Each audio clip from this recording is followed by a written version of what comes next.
Sheikh chilli ने चंद माह एक हकीम जी के दवाखाना में काम क्या कर लिया, खुद को हकीम ही समझने लगे और घर के एक कमरे में बाकायदा दवाखाना खोलकर बैठ गए। अम्मा ने बहुत मना किया कि कमबख्त किसी को उल्टी सीधी दवा दे दी तो वो मर गया तो फांसी हो जाएगी, मगर शेख चिल्ली कहाँ मानने वाले। बोले, ऐसे ही दवा दे देंगे उल्टी सीधी, हमें सब पता है दवाओं का, बीमारियों का भी हमें पता है। आखिर 6 महीने बड़े हकीम जी के यहाँ पुड़ियाँ बांधी हैं, कोई मजाक है क्या। तुम बिल्कुल परेशान ना हो अम्मा, अब तो समझ लो परेशानी के दिन गए। बहुत निकम्मा नकारा निखट्टू कहती थी ना, अब नोट गिनने और थैलियां भरने की तैयारियां करो। देखना जल्द ही बड़े हकीम जी से बड़ा घर और दवाखाना ना बनवाया तो शेख चिल्ली नाम नहीं। दवाखाना खोले कई दिन हो गए थे मगर अब तक कोई मरीज ना आया था। शेख चिल्ली को मायूसी होने लगी। एक रोज बेजार से बैठे थे कि एक औरत दवाखाना में दाखिल हुई। इसकी गोद में छोटा सा बच्चा भी था। आप ही हैं हकीम जी? औरत ने शेख चिल्ली को शक भरी नजरों से देखते हुए पूछा। हाँ, हम ही हैं हकीम जी, हमारा मतलब है हकीम साहेब। फरमाइए, क्या तकलीफ है आपको? हकीम जी, तकलीफ तो कुछ नहीं, बस एक परेशानी है, औरत ने जवाब दिया। तो वही बताइए, शेख चिल्ली जल्दी से बोले। हम लोगों की परेशानियां और बीमारियां दूर करने को बैठे हैं यहाँ।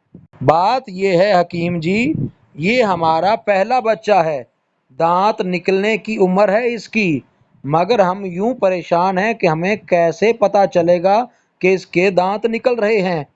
बस इतनी सी बात? अरे ये तो किसी बेवकूफ से पूछिए, वो भी बता देगा।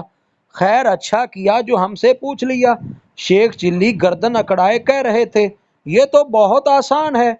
आप बच्चे के मुंह में उंगली डालिए, अगर काट ले तो समझ लीजिए दांत निकल आए, ना काटे तो इसका मतलब होगा दांत अभी नहीं निकले। मगर हकीम जी, औरत बोली, हाथों में तो जरासीम होते हैं, मेरा बच्चा बीमार ना हो जाएगा। हाँ ये बात भी है, शेख चिल्ली ने कहा। खैर आप ऐसा कीजिएगा कि बच्चे के मुंह में उंगली डालने से पहले हाथ खोलते हुए पानी से धो लीजिएगा। हमारे उस्ताद बड़े हकीम साहेब चीजों को जरासीम से पाक करने की यही तरकीब बताते हैं सबको। वो खातून भी शेख चिल्ली की नस्ल से थी। कुछ दिनों बाद इन्हें बच्चे के दांतों का ख्याल आया तो शेख चिल्ली की बताई हुई तरकीब के मुताबिक मुंह में उंगली डालने से पहले इन्होंने पानी उबाला और फिर दोनों हाथ इसमें डाल दिए। एक हौलनाक चीख बुलंद हुई। इनके दोनों हाथ बुरी तरह झुलस गए थे। चीख की आवाज सुनकर शौहर बावर्ची खाने में पहुंचा तो वो तकलीफ से तड़प रही थी। मरहम पट्टी के बाद शौहर को असल बात का पता चला तो वो सीधा दवाखाना पहुंचा। शेख चिल्ली एक मोटी सी किताब पर नजरें जमाए बैठे थे। तुम हकीम हो के कसाई? वो शख्स दवाखाना में दाखिल होते हुए दहाड़ा। शेख चिल्ली के हाथ से किताब छीनकर मेज पर पटक दी और अब खूनखा नजरों से उन्हें घूर रहा था। अरे हाय, ये क्या? अख, हकीम हैं हम, वैसे कसाब का काम भी जानते हैं। कहो, बकरा ज़िबा कर। अरे हाय क्या!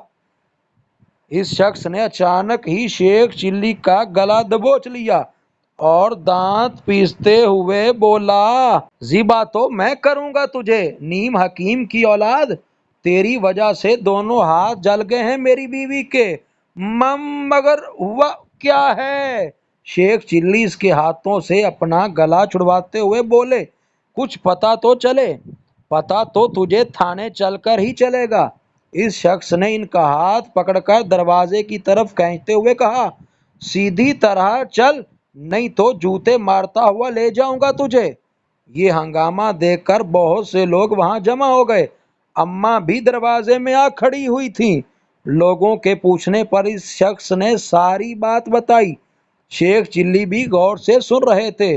फौरन बोले, लो, इतनी सी बात पर इतना बड़ा हंगामा खड़ा कर दिया। अरे हाथ जल गए तो क्या हुआ? हम जो हैं हकीम इब्ने हकीम ऐसा मरहम देंगे कि इधर लगा उधर जख्म साफ, अभी लाया। शेख चिल्ली इतना कहकर दवाखाना की तरफ बढ़े, मगर इस शख्स ने फौरन इनका हाथ पकड़ लिया। नहीं चाहिए तेरा मरहम बरहम, न जाने वो कैसा होगा, थाने चल वहीं फैसला होगा। लोगों ने बहुत समझाया, मगर वो शख्स किसी की बात मानने पर तैयार ना हुआ।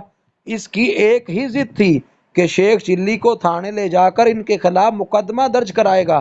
बिल आखिर इनकी अम्मा की मिन्नत समाजत काम आई और वो शख्स इस शर्त पर शेख चिल्ली को मुआफ करने पर राजी हुआ कि इसकी बीवी के इलाज मुआवजे के अलावा 100 रुपए हर्जाना इसे दिया जाएगा।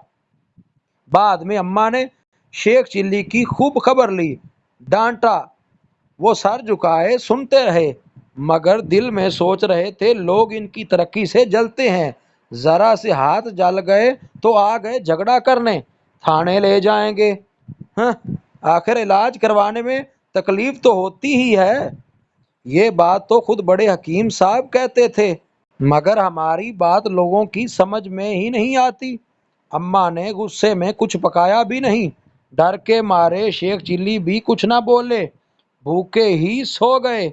अगली सुबह बेदार हुए तो पेट में चूहे दौड़ रहे थे। बावर्ची खाने से खटपट की आवाजें आ रही थीं। मुंह हाथ धो के वहीं पहुंच गए। अम्मा नाश्ता तैयार कर रही थीं।